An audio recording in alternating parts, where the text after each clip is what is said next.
but Isengard is a circle of sea rocks that enclose a valley as with a wall, and in the midst of that valley is a tower of stone called Orthanc.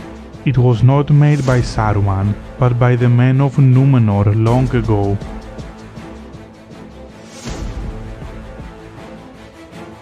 Today, we narrate the history of Isengard. Although synonymous with Saruman, Isengard's history reaches way back, more than 1,000 years before the wizard arrives in Middle-earth. Its story begins during the last years of the Second Age, when the faithful Númenóreans flee from the destruction of Númenor and migrate to the Hither Lands. It is not recorded when Isengard is initially established, but it is known that its construction begins after 3320 of the Second Age, when Elendil, the ancestor of Aragorn, and his sons lead the faithful to Middle-earth and establish the realms of Gondor and Arnor. These were the chief dwellings of the Númenóreans in Gondor, but other works, marvelous and strong they built in the land in the days of their power, are the Argonath and at Aglarond and at Erech, and in the circle of Angrenost, which men called Isengard, they made the pinnacle of Orthanc of unbreakable stone. Around the Tower of Orthanc, the Dunlendings built a wall of stone, which is named the Ring of Isengard. Isengard is constructed at the southern tip of the Misty Mountains, near the region that would later be known as the Gap of Rohan, and it initially functions as a fortress of Gondor on its northwestern borders. Beneath the mountain's arm within the Wizard's Vale, through years uncounted, had stood that ancient place that men called Isengard. Partly it was shaped in the making of the mountains, but mighty works the men of Westerness had wrought there of old. A great ring wall of stone, like towering cliffs, stood out from the shelter of the mountainside, from which it ran and then returned again. One entrance only was there made in it, a great arch delved in the southern wall. Here, through the black rock, a long tunnel had been hewn, closed at either end with mighty doors of iron. They were so wrought and poised upon their huge hinges, posts of steel driven into the living stone, that when unbarred they could be moved with a light thrust of the arms, noiselessly. One who passed in and came at length out of the echoing tunnel beheld a plain, a great circle, somewhat hollowed like a vast sallow bowl. A mile it measured from rim to rim. The Númenóreans first named the fortress Angrenost, a name in Sindarin. When the Eotheod, the early Rohirrim, first came to Calenardon during the later years of the Third Age, they named the fortress anew and called it Isengard. The word Isengard is Rohanese, the language of the Rohirrim. It is a translation of its Sindarin name Angrenost, and it means iron enclosure. Isengard, the Iron Court, was so called because of the great hardness of the stone in that place, and especially in the central tower. Within Orthanc, the central tower of the Vale, the Númenóreans place one of the Palantír, the 7 seeing stones. As a result, this stone is called the Orthanc stone. Over 1800 years later, in 1635 of the Third Age, a great plague issues with dark winds out of the east, coinciding with the return of Sauron. During its 3-year span, the plague devastates the lands of men, and Calenardon, where Isengard is located, is almost completely abandoned. Calenardon, never densely populated, had been devastated by the Dark Plague of 1636 and thereafter steadily denuded of inhabitants of Númenórean descent by migration to Ithilien and lands nearer Anduin. For this reason, Orthanc is sacked and its keys are taken to Minas Tirith. Nonetheless, the Ring of Isengard remains manned by hereditary Gondorian Chieftain and his small people. they are joined by the old hereditary guards of Aglarond, or Hornberg in Helm's Deep, as it is later called.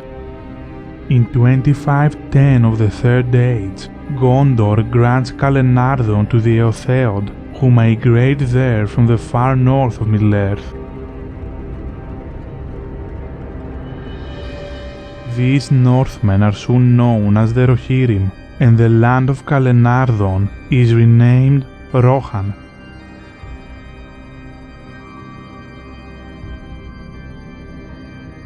As the years pass, the folk of the Gondorian chieftain in Isengard grow all the more secretive.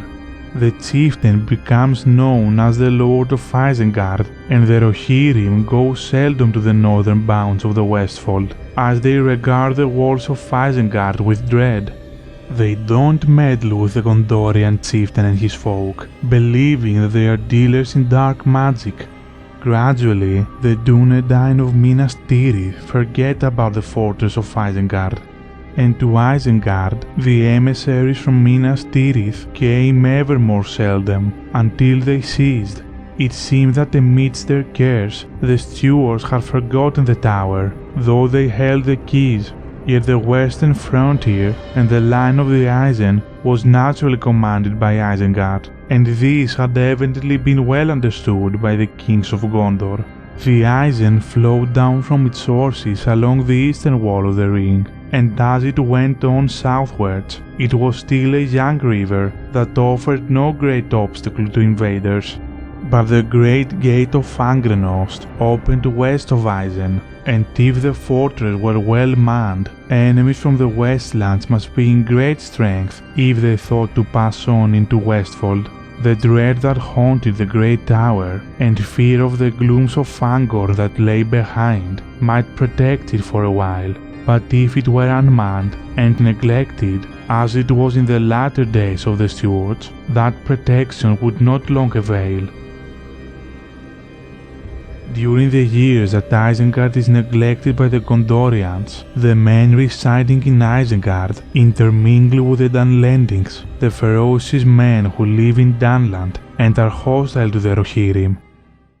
Since neither Rohan nor Gondor give heed to this far corner of the realm, they inspect the situation inside the ring of Isengard too late. Consequently, the line of the Gondorian chieftains fails, and the command of the fortress passes into the hands of a family who is of mixed blood. This family is friendlier to the Dunlendings than to the Rohirrim, and this friendship allows the Dunlendings to settle in and around Isengard.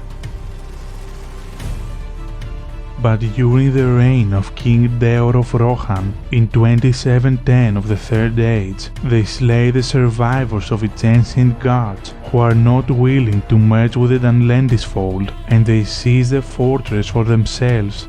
The same year, the Dunlendings raid the herds and stads of the Rohirrim in Westfold, over the Isen River.